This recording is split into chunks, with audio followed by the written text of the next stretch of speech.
If you're listening to this right now, the markets in New York are technically closed. The lights are off on Wall Street. The traders are at home. But on the other side of the world, in Singapore, in Shanghai, and in the dark pools of the electronic futures market, absolute chaos is breaking out. We are witnessing something tonight that we haven't seen in the silver market for 45 years. We are seeing a true, unadulterated supply shock, not a speculative bubble, not a paper squeeze, a physical blockade of one of the most critical strategic assets on the planet.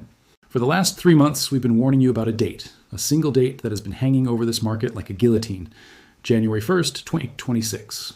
Most analysts told you it was nothing. They said it was just an administrative change. They said China updates its export policies every year and that it wouldn't affect the flow of silver to the West. They told you the global supply chain was resilient, that the COMEX had plenty of metal, that the premiums we were seeing were just temporary noise. Well, tonight, those analysts are scrambling to rewrite their reports. Because approximately 4 hours ago, a document leaked from the Ministry of Commerce in Beijing. It hasn't hit the main pages of Bloomberg or Reuters yet. They're still trying to verify the translation. They're still trying to get a quote from a government official who is not picking up the phone. But we have the document. And the contents of this leak are not just an administrative update. They are an economic declaration of war. The document details the implementation of new strategic resource control measures that go into effect in exactly 11 days. And the headline is terrifying for anyone who is short silver. Starting January 1st, China is not just taxing silver exports. They're not just regulating them. They are implementing a full-scale licensing regime that effectively freezes the movement of silver out of the country. According to the text, any silver leaving the People's Republic of China, whether it's in the form of 1,000-ounce bars, grain, or even semi-processed paste, must now be accompanied by a strategic necessity waiver signed by the state planner. Do you know how many of those waivers have been granted for Q1 2026? 0. Not one. This means that starting on New Year's Day, roughly 15% of the global refining capacity for silver is being locked behind a wall. It's being trapped inside the Chinese domestic market. In this emergency breakdown, I'm going to walk you through exactly what's happening in the Asian markets right now.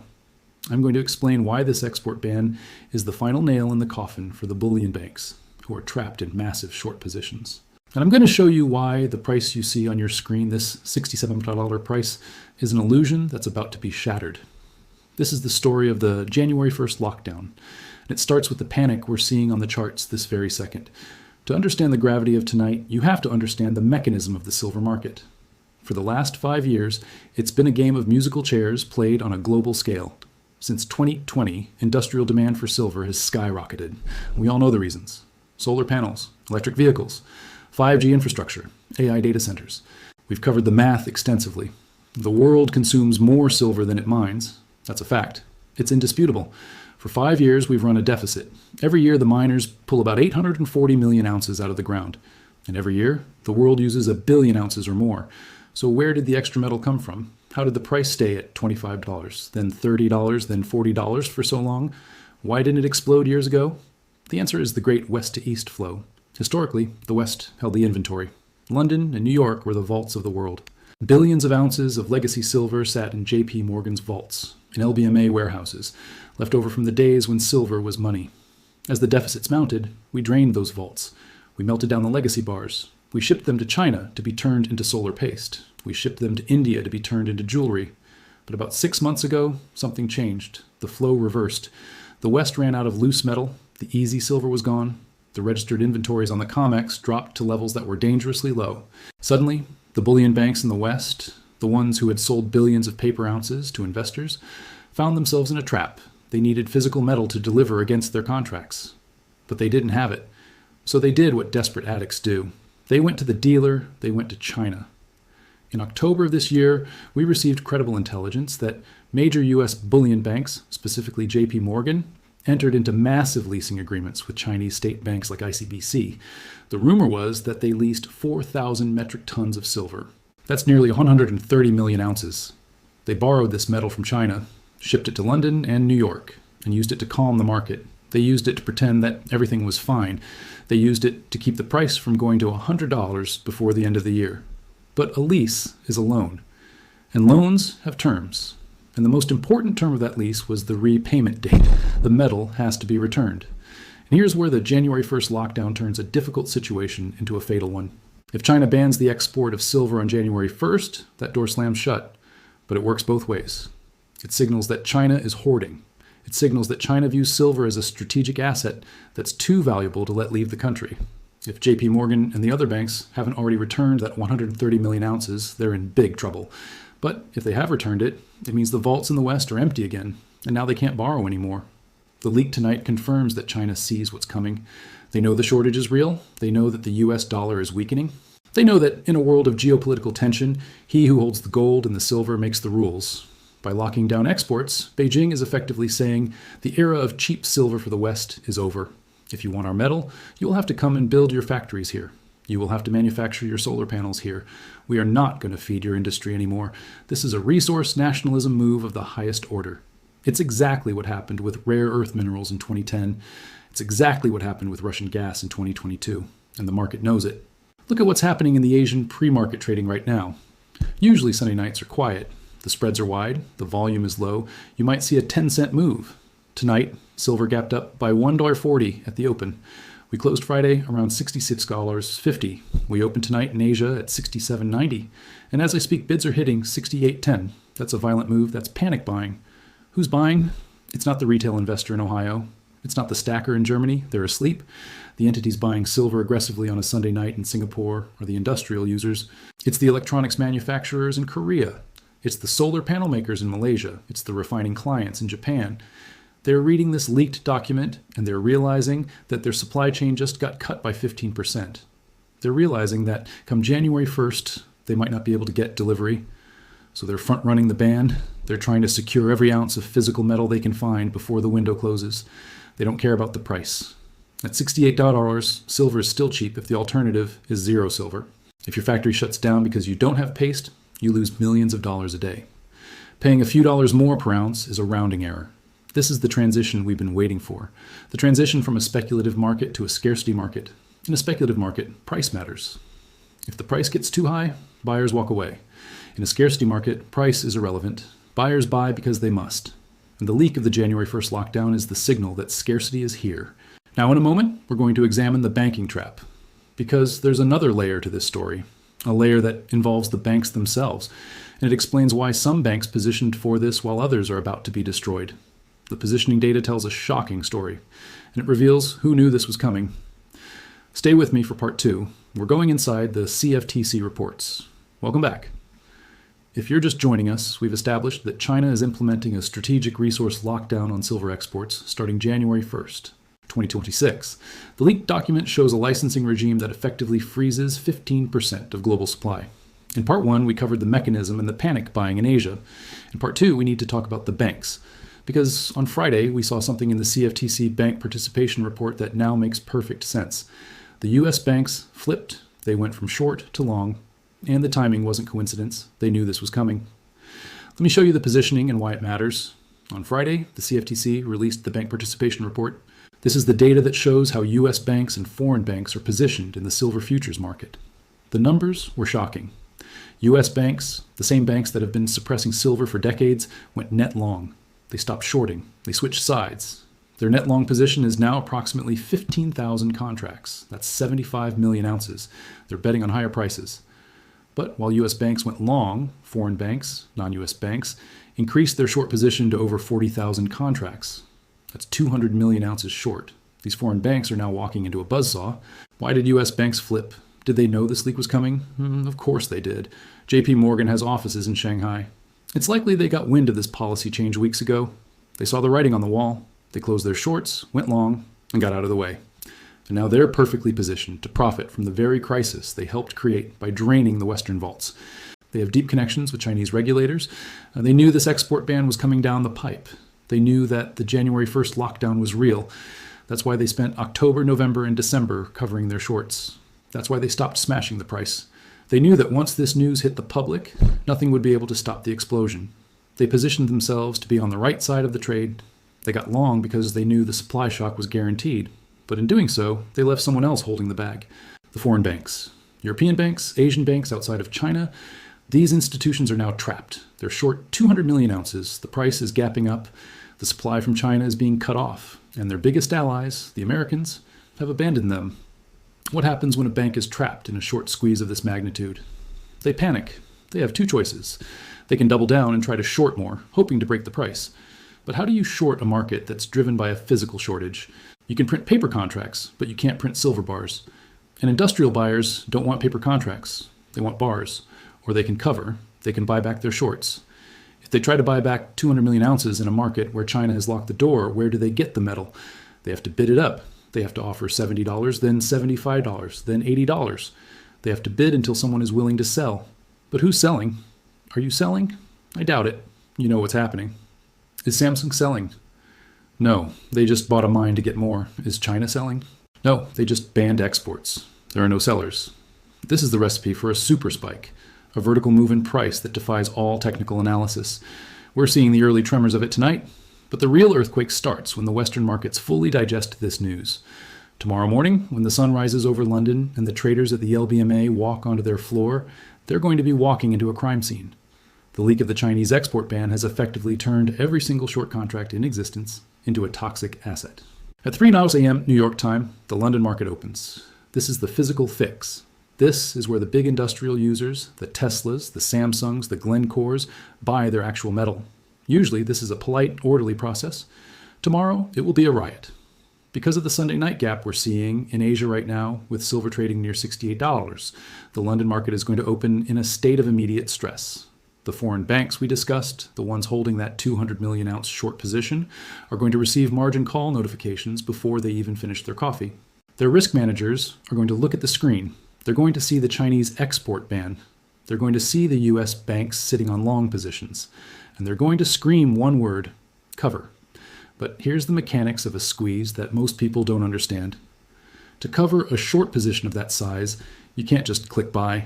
If you buy 5 million ounces at market price, you push the price up by $2. If you buy 10 million ounces, you push it up by $5. These banks need to buy 200 million ounces. As soon as the first bank blinks, as soon as Deutsche Bank or whoever it is places that first massive buy order, the price is going to telescope upward. It will go from $68 to $69 in seconds, then $70, then $72. In part 3, we're going to look at the technology driving this ban. Because this isn't just about money. This is about industrial survival. China made a strategic decision about solar technology that requires massive amounts of silver, and they've decided the West can't have it. Stay with me for part 3. We're going into the chemistry. We've covered the leak and the banking trap. Now we need to understand why China is doing this. Because this export ban isn't random. It's not bureaucratic theater. What we're witnessing is the final phase of a plan that was written 10 years ago. In 2015, the Chinese Communist Party released a strategic roadmap called Made in China 2025. The goal was simple. China would no longer be the world's cheap factory. It would become the dominant superpower in high-tech manufacturing. They identified 10 key sectors: robotics, aerospace, biotech, and most importantly, new energy. For a decade, the West laughed. We thought they were just building cheap plastic toys, but while we were laughing, they were cornering the market on every single raw material needed to build the future. They did it with cobalt in the Congo. They did it with lithium in South America. And now, in the final days of 2025, they're doing it with silver. This January 1st lockdown is not about money. China has plenty of money. This is about industrial survival. Let me explain the technology that's driving this ban, because the mainstream media is completely ignoring it. For the last 5 years, the solar industry ran on a technology called PERC. It was efficient enough, and it used a moderate amount of silver paste. The West could handle the demand. But in 2024, the Chinese solar giants LONGi, Jinko Solar, Trina, made a massive synchronized pivot. They switched their production lines to a new technology called N-type TOPCon.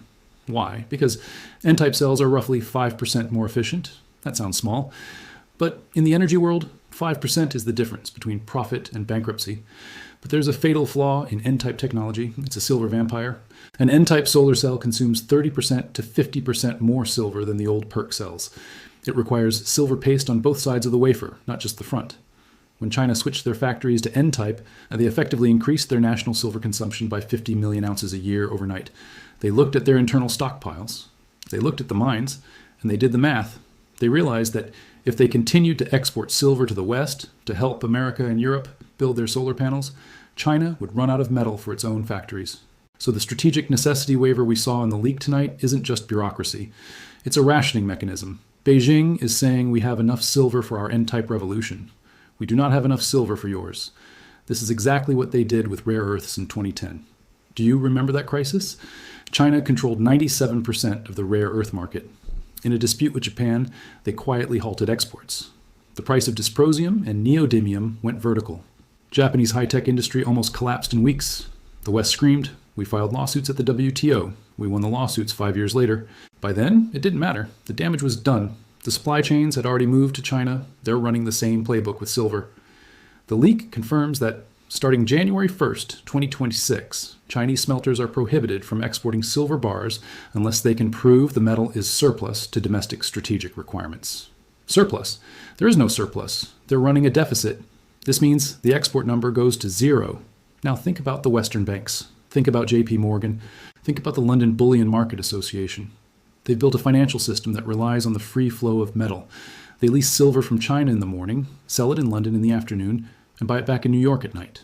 It's a carousel. On January 1st, the music stops. The carousel breaks. If JP Morgan owes ICBC 130 million ounces and they can't ship it back because of capital controls, or if they were planning to lease more to cover their shorts, they're dead in the water. This explains why the foreign banks from the CFTC report are panicking. They're the ones who rely on this international flow. They don't have their own mines. They don't have their own vaults. They're middlemen.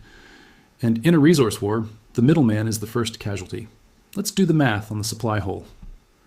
Global mine production is about 840 million ounces. 15% of that is roughly 126 million ounces. That's the size of the hole being punched in the market. 126 million ounces is more than the entire annual consumption of the United States Mint for Silver Eagles. It's more than the entire annual consumption of the global photography industry. It's massive, and it's disappearing overnight. The market was already in a deficit of 200 million ounces. Now you add another 126 million ounces of trapped supply that can't reach the West. The effective deficit for Western markets is now over 300 million ounces. There is no mathematical way for the price to remain at $67 with a deficit that large. The clearing price, the price at which demand is destroyed enough to balance the market, is much, much higher. Is it 100? Is it 150? We're going to find out. In part 4, the final chapter, I'm going to give you the price targets and the timeline. I'm going to explain what $70 means as a technical level. And I'm going to warn you about the trap that's waiting for paper holders. The lockdown is real. The shortage is here. And Monday morning is Judgment Day. We've reached the conclusion. We've shown you the leaked document. We've explained the banking trap. We've detailed the technology driving China's decision. Now we need to talk about what happens next. What are the price targets? What's the timeline? And most importantly, what should you do? In this final part, I'm going to map out the phases of this squeeze and give you the warning that could save your portfolio. The January 1st lockdown is 11 days away, but the panic starts tomorrow morning.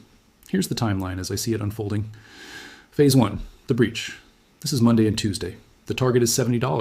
$70 is not just a round number, it's the psychological breakpoint. For 5 years, $30 was the ceiling, then $50 was the ceiling. Now $70 is the final line in the sand. Let's talk about silver. Once it breaks above $70, there's no technical resistance, there's no historical chart data, there are no bag holders from the 1980s looking to sell. Anyone who owns silver above $70 is in profit. When an asset hits all-time highs with no resistance, it enters what's called price discovery mode. In price discovery mode, the algorithms that run our modern financial world stop looking at history. They switch to momentum mode. They see a runaway asset with zero supply and they chase it. I expect we'll test $70 on Monday or Tuesday. The volatility will be extreme. They'll try to slam it back down, but the buying pressure from Asia is just too strong.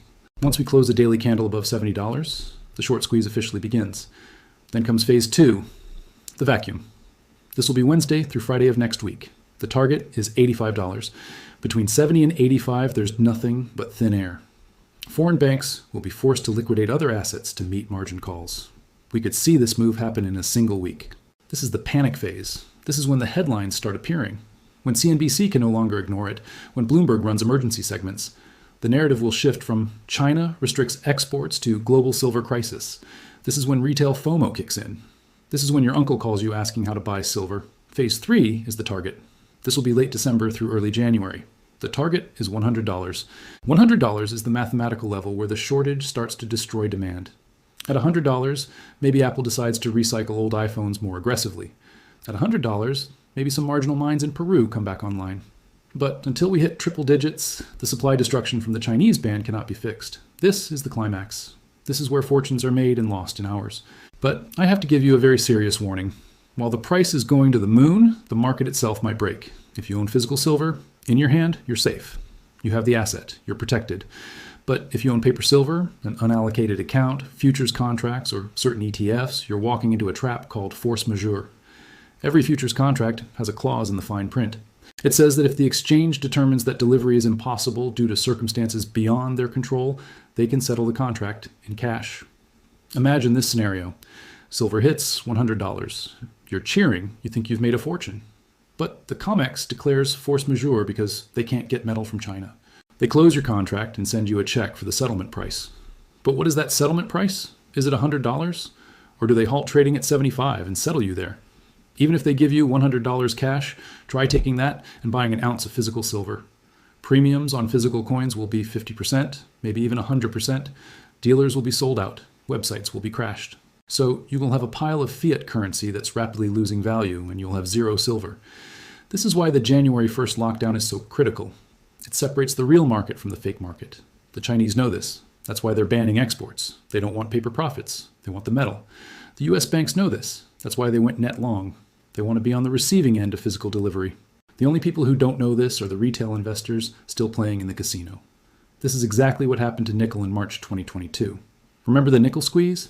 The LME had to shut down the exchange because the price went vertical. It went from $25,000 to $100,000 in 2 days. Why? Because a massive Chinese tycoon was short and he couldn't deliver the metal. The banks panicked, the price exploded, and the system broke. We're setting up for nickel 2.0 in silver, but this time it's not one tycoon.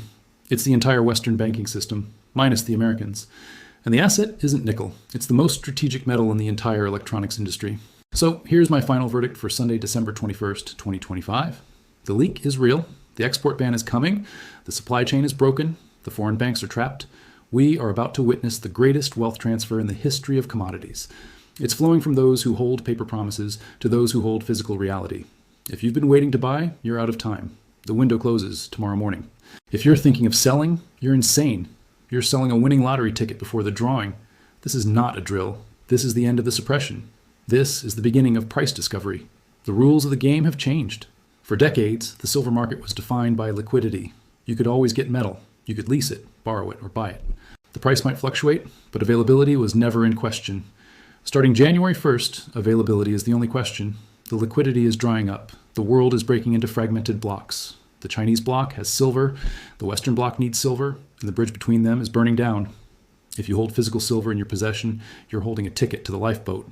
If you're holding paper silver or unallocated pool accounts or ETFs that claim to have metal in sub-custodian vaults in London, you need to be very, very worried. Because when the export ban hits and the banks scramble for physical, they're going to exercise force majeure on those paper contracts. They'll settle you in cash, they'll give you your $67 back and say, sorry, we can't deliver.